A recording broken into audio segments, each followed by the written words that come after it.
What's up, movie crew? Welcome to I Love This Movie. Before I get started, if you're new to this channel, my name is Luke. This is Let's Watch a Movie, and if you're anything cinema and physical media related, you've come to the right place, so hit that subscribe button. Alright, last week I talked about why I hate the animated Batman movie, Batman Hush. I don't know if this is going to be a recurring series or not, but I thought I would at least do one more to balance out what I just did. So, last week I talked about why I hate Batman Hush. Today we're going to talk about why I love Batman Mask of the Phantasm. This is a movie that is tied into the DC animated universe. It has all the voice actors from Batman the Animated Series, including Kevin Conroy voicing Batman and Mark Hamill voicing the Joker.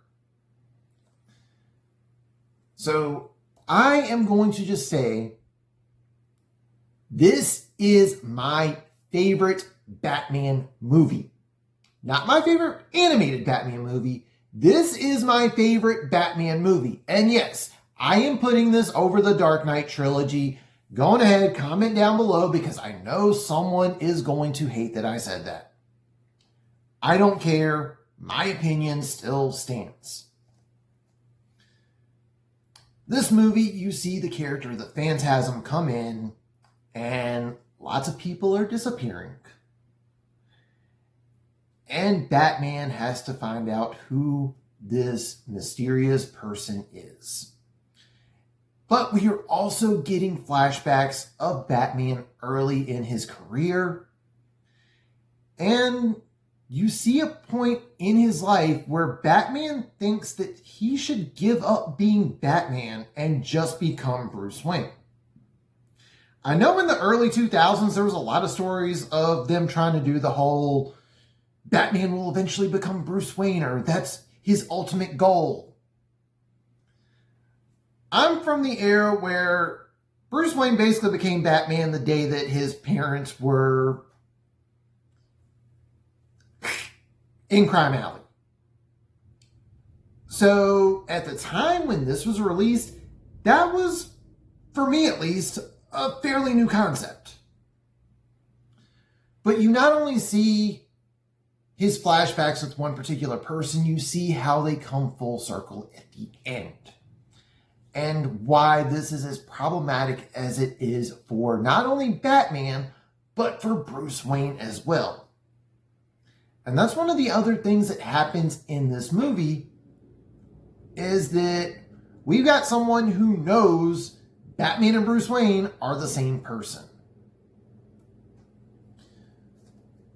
This movie features multiple villains, and it doesn't take away from the fact that the Phantasm is supposed to be front and center.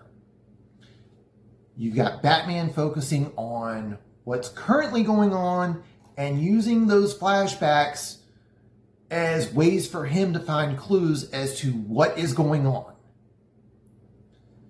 And because of that, you see a lot of things happening in a very short time frame.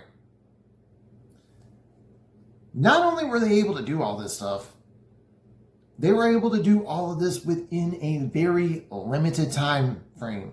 The runtime for this movie is 1 hour and 17 minutes. So they managed to get more stuff done and tell a good cohesive story in 1 hour and 17 minutes compared to some of the movies out these days that take 2.5 to 3 hours long and you might not get everything. Or you have to wait for a sequel, and these days sequels take years to do.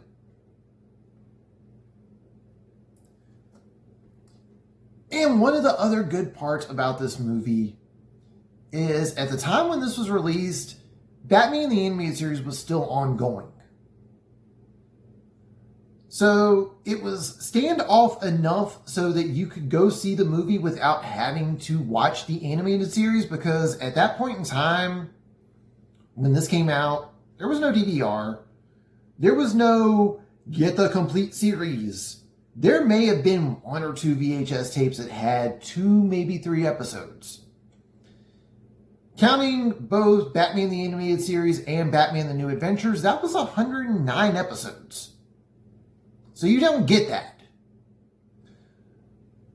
So you basically either watched it when it came on, which was after school or Saturday mornings, and not everyone was able to do that back then either.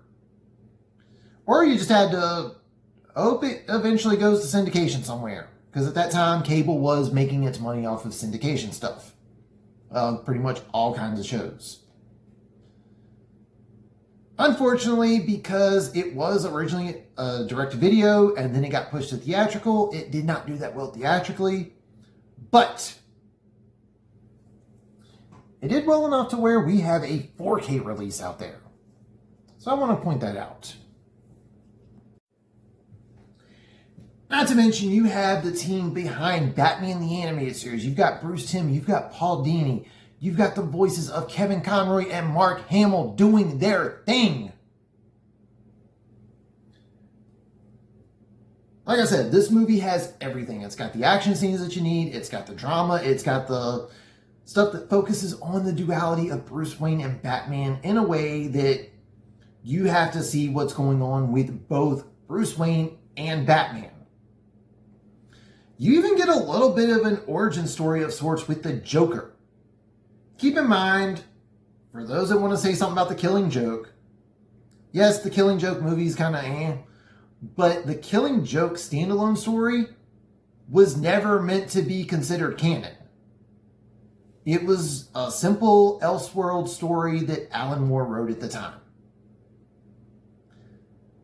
So in this one, they do something that's not the Killing Joke. And it makes sense for the story that they're telling.